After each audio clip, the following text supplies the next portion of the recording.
Assalamualaikum warahmatullahi wabarakatuh. Perkenalkan, nama saya Mutia Sakina Amin dengan NIM 2305092033 dari kelas AB 4E. Di sini saya akan mempresentasikan tentang materi yang berjudul Prosedur Penanganan Surat Masuk dan Surat Keluar. Baik, yang pertama kita akan membahas tentang pengertian surat. Surat adalah media komunikasi tertulis yang melibatkan pengirim dan penerima. Baik, yang kedua kita akan membahas surat masuk. Surat masuk adalah surat yang diterima oleh organisasi atau instansi dari pihak lain, baik itu individu, instansi, perusahaan, atau lembaga lainnya. Surat masuk bisa berupa permintaan, pemberitahuan, atau dokumen lain yang relevan dengan kegiatan organisasi. Ada beberapa poin yang mencakup tentang surat masuk. Baik, yang pertama itu ada nomor surat. Nomor surat ini berfungsi untuk mengidentifikasi surat yang diterima. Yang kedua itu ada tanggal penerimaan.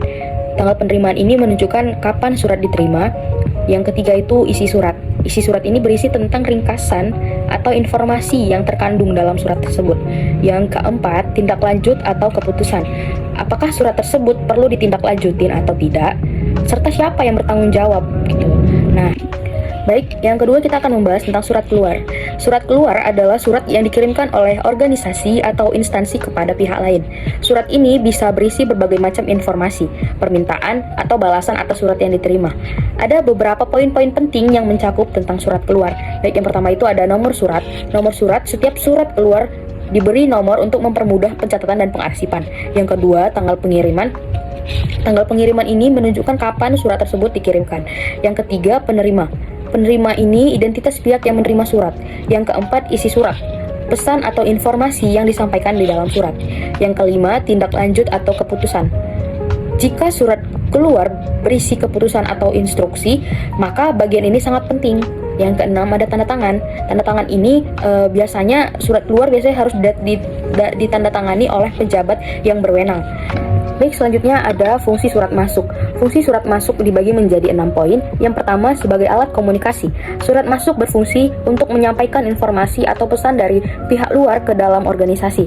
Ini bisa berupa permohonan, pemberitahuan, konfirmasi, atau laporan yang penting untuk diketahui oleh pihak yang berwenang dalam organisasi.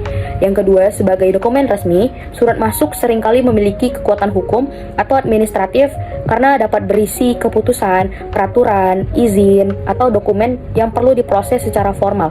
Surat ini bisa menjadi bukti yang sah dalam suatu transaksi atau keputusan yang dibuat. Yang ketiga, sebagai sumber informasi. Surat masuk bisa menjadi sumber informasi yang dibutuhkan untuk pengambilan keputusan dalam organisasi. Misalnya, surat dari pemerintah atau lembaga nih memberikan informasi terkait kebijakan. Baik, sekian presentasi dari saya. Assalamualaikum warahmatullahi wabarakatuh.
Selanjutnya, prosedur penanganan surat keluar. Penanganan surat keluar dibagi menjadi dua sistem. Yang pertama sistem buku agenda dan yang kedua sistem kartu kendali. Yang pertama, pembuatan konsep. Mengonsep surat terlebih dahulu secara tertulis. Yang kedua, persetujuan konsep. Konsep tersebut harus mendapat persetujuan dari pimpinan. Tujuannya untuk memeriksa apakah konsep tersebut sudah sesuai atau perlu diperbaiki. Selanjutnya, pencatatan surat. Dicatat ke dalam buku agenda surat keluar untuk diregistrasi atau didaftarkan. Selanjutnya, pengetikan konsep surat. Diserahkan kepada jurutik untuk mengetik surat. Selanjutnya, pemeriksaan pengetikan.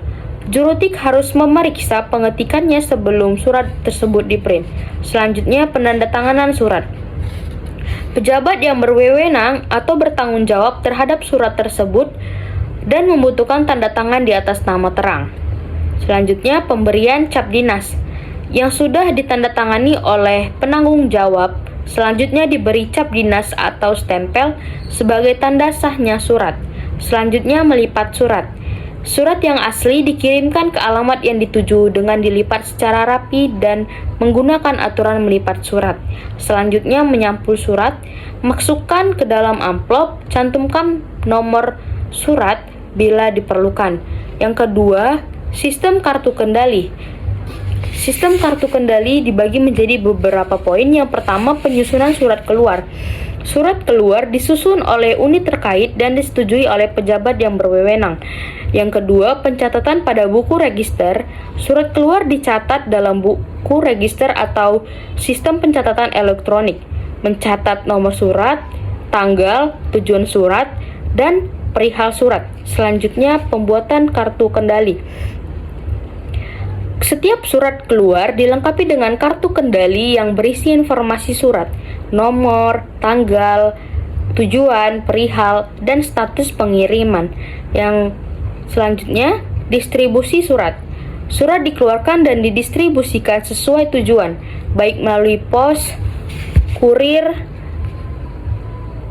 atau media lain. Kartu kendali digunakan untuk memantau pengiriman. Selanjutnya, pencatatan perkembangan.